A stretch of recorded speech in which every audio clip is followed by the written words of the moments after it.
Praise Lord प्रिय भाई बहनों, प्रभु यीशु मसीह के नाम में आप सभी को मेरा सलाम। परमेश्वर आप सभी को बड़ी आशीष दे। और आदर एक सब्जेक्ट है हमारे पास में, एक मैसेज है, रिस्पेक्ट। इसमें से कुछ बातों को हम लोग देखते हैं, उसके अराउंड कुछ बातों को देखते हैं, वचनों को देखते हैं। मेरे साथ में आप निकाल सकते हैं पहला शमूएल और दूसरा अध्याय और इसके 30 वचन के आखिरी भाग को मैं पढ़ता हूँ। उसमें प्रभु इस प्रकार कहता है कि क्योंकि जो मेरा आदर करे मैं उनका आदर करूंगा। प्रभु खुद ही कह रहा है कि जो मेरा आदर करेगा मैं उनका आदर करूंगा, और जो मुझे तुच्छ जाने वे छोटे समझे जाएंगे। मेरे प्रिय, परमेश्वर हमसे आदर की मांग करता है क्योंकि वो आदर योग्य स्थान पर है। एक ऐसी, जैसे दुनिया में कई सारे पोस्ट होते हैं जो रिस्पेक्ट डिमांड करते हैं, जो आदर डिमांड कर सकते हैं, आप उसका अनादर नहीं कर सकते। वो डिमांड करते, जैसे एक प्रेसिडेंट की पोस्ट होती है दुनिया में, प्राइम मिनिस्टर की पोस्ट होती है, या अलग अलग जो भी हमने मनुष्यों ने जो पोस्ट बनाई है, जो एकदम हाई लेवल के जो पोस्ट होते हैं, हम उनको आदर देते हैं क्योंकि उनका अनादर नहीं किया जा सकता।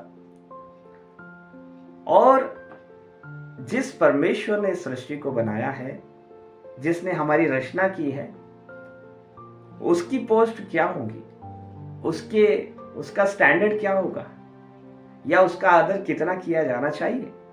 क्योंकि यह सबका बनाने वाला है। जो मनुष्य एक दूसरे को आदर दे रहा है, लेकिन इस मनुष्य को जो बनाने वाला है, हमें उसको कितना आदर देना चाहिए। तो सबसे पहली चीज है, हमें परमेश्वर को आदर देना है, परमेश्वर का रिस्पेक्ट करना है हमारे जीवन में। नबी इस प्रकार कहता है, आदर इस मैसेज में पॉइंट 104 में परमेश्वर आदर की मांग करता है। परमेश्वर डिमांड करता है हमसे, हमारे जीवनों से, कि हम उसका आदर करें, हम उसकी रिस्पेक्ट करें। आपको आदर करना ही होता है, हमको करना ही है। और कभी भी आप परमेश्वर से कुछ पाते हैं तो आपको उसका आदर करना ही है। और आपको ऐसा अपने हृदय से, मतलब आपको अपने हृदय से ही, सिर्फ बोलने से नहीं, आप अपने हृदय की गहराई से करना चाहिए। आपको परमेश्वर का आदर हमारे हृदय की गहराई से आना चाहिए। जो दुनिया के पोस्ट है उसको तो हम मुंह से जस्ट करना है इसलिए कर देते हैं कि हमको आदर करना है, लेकिन मेरे परमेश्वर का आदर हमारे हृदय से होना चाहिए, हृदय की गहराई से होना चाहिए। तो हमारे जीवन में सबसे पहली चीज है, हमें परमेश्वर का आदर करना है। और कैसे हम कर सकते हैं? हमारे दुनिया के हर एक काम में, हर एक एक्शन में, हर एक निर्णयों में परमेश्वर के वचन को सबसे पहला स्थान रखें और परमेश्वर के वचन के अनुसार हर चीज करें। ये परमेश्वर का आदर है। जो भी परमेश्वर कहता है वो हम करें, ये परमेश्वर का आदर है। अब परमेश्वर का आदर जब हम करते हैं तो परमेश्वर एक और चीज डिमांड करता है कि परमेश्वर के भेजे हुए जो नबी है, परमेश्वर के भेजे हुए जो दास है, उनका भी परमेश्वर हमसे चाहता है कि हम उनका भी आदर करें। जैसे हम लोग देखते हैं कि मूसा नबी, हम लोग देखते हैं पुराने नियम में मूसा नबी को प्रभु ने भेजा और परमेश्वर से सीधे सीधे बात करता था। प्रभु उससे मिलता, परमेश्वर मोसेस से रूबरू बातें करता था। और ऐसा जो नबी था, उस नबी के बारे में उसकी बहन और उसका जो भाई था मरियम और हारून पीठ पीछे कुछ बातें करने लगे। और जब मोसेस के बारे में बात करने लगे तो परमेश्वर ने वो बातें सुनी। मेरे प्रियो, जब भी आप परमेश्वर के दासों के बारे में, परमेश्वर के नबियों के बारे में कुछ विरुद्ध बातें करते हो अपनी कोठरियों में या अपने कहीं भी छुपी हुए स्थानों में, परमेश्वर हमें सुन रहा है, परमेश्वर में देख रहा है। परमेश्वर ने देखा कि मरियम और हारून जो है उसके नबी के बारे में कुछ गलत चीज बोल रहे हैं, कि उसने कैसे वो इथोपियन लड़की से शादी कर ली। बात छोटी थी, लेकिन परमेश्वर अपने नबी के लिए भी आदर की मांग करता है। आज परमेश्वर के नबी के लिए लोग कुछ बातें कहते हैं, कुछ भी कहते हैं, उल्टा सीधा कहते हैं, लेकिन मेरे प्रियो, परमेश्वर अपने नबियों के लिए भी आदर की मांग करता है। इसलिए भजन संहिता में उन्होंने कहा है कि मेरे नबियों की, मेरे भविष्यवक्ताओं की और मेरे नबियों की हानि मत करो, मेरे दासों को स्पर्श मत करो। इसलिए परमेश्वर अपने नबी की भी आदर की मांग करता है। और हम देखते फिर मरियम और हारून जो है, वो जब बातें कर रहे, परमेश्वर ने सुनी और मरियम को परमेश्वर ने कोढ़ से भर दिया। और उसको वहाँ पर दंड मिला कि वो परमेश्वर के उस नबी का अनादर कर रही है। फिर हम जानते हैं आगे स्टोरी आपने देखा है कि फिर मोसेस खुद होकर प्रार्थना करता है, फिर उसके बाद में प्रभु उसको 7 दिन का समय देता है और उसका छोड़ जाता रहता है। लेकिन मेरे प्रियो यहाँ पर बात ऐसी है कि सबसे पहले परमेश्वर का आदर करना है, उसके बाद उसके नबियों का आदर करना है, जो परमेश्वर के जो चुने हुए, जो भेजे हुए परमेश्वर के संदेशवाहक है, परमेश्वर का समय का जो संदेश है, उस चीज़ों का हमें आदर करना है, क्योंकि परमेश्वर आदर की मांग करता है। और उसी के साथ में तीसरी चीज़ ये कहना चाहूँगा कि जो भी परमेश्वर के सेवक है, जो पास्टर्स है, जो परमेश्वर के दास है, जो परमेश्वर की सेवा के लिए मेहनत करते हैं, प्रचार करते हैं, जो परमेश्वर के सामने रात और दिन रहते हैं, जो प्रभु की आत्मा से चलते हैं, उनका भी हमें आदर करना है।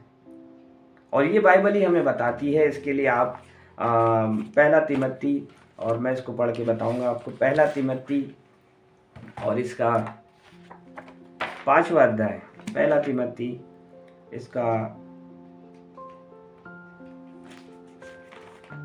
5वां अध्याय और 17 वचन को हम लोग पढ़ते हैं। पहला तिमोथी और इसका 5वां अध्याय और 17 वचन इस प्रकार कहता है, जो प्राचीन अच्छा प्रबंध करते हैं, मतलब जो एल्डर्स हमारे चर्च में, जो हमारे सीनियर्स जो अच्छा प्रबंध करते, विशेष करके वे जो वचन सुनाने और सिखाने में परिश्रम करते हैं, 2 गुने आदर के योग्य समझे जाए। मेरे प्रियो, जो वचन सुनाने और सिखाने में परिश्रम कर रहे हैं, जो प्रभु की सेवा कर रहे हैं, जो प्रभु की आत्मा से चल रहे हैं, हम लोग कई बार देखते हैं कि परमेश्वर के जो दास होते हैं, पास्टर्स होते हैं, उनके बारे में लोग उल्टी सीधी कलीसिया के लोग बात करते हैं और पास्टर से कई बार सेटिस्फाइड नहीं होते और उसके बाद में पास्टर की गलतियां निकालते रहते हैं और ढूंढते रहते हैं कि कहीं ये कुछ गलती कर दे और हम पकड़ लें। प्रियो, हमको गलती नहीं पकड़ने का है, हमको उनका आदर करने का है, क्योंकि वो परमेश्वर के वचन सुनाने में और उसके लिए वो परिश्रम कर रहे हैं।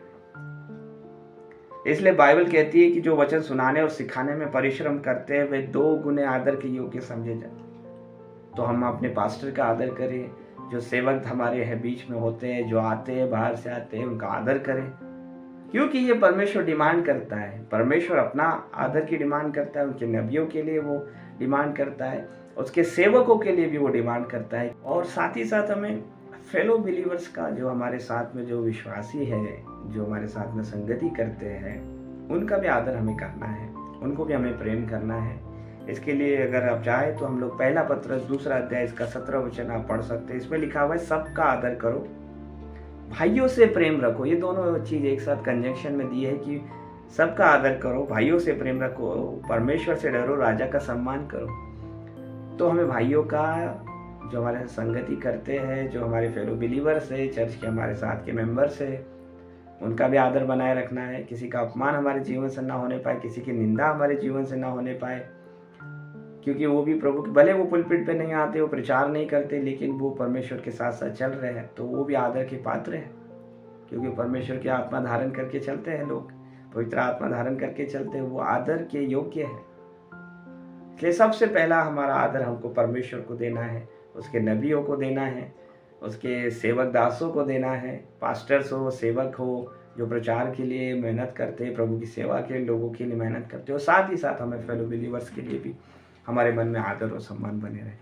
तो मैं विश्वास करता हूँ कि हम लोग एक दूसरे का आदर करेंगे, प्रभु के जो नबी का आदर करेंगे, प्रभु का सबसे पहला, सबसे बड़ा हमारा जो जीवन में उसके प्रति आदर बना रहे, ताकि जैसा वचन में हमने पढ़ा कि जो मेरा आदर करेगा मैं उसका आदर करूँगा, और ये हमारे जीवनों में, ये चीज़ हमारे जीवन में पूरी हो। प्रभु आपको बड़ी आशीष दे। God bless you.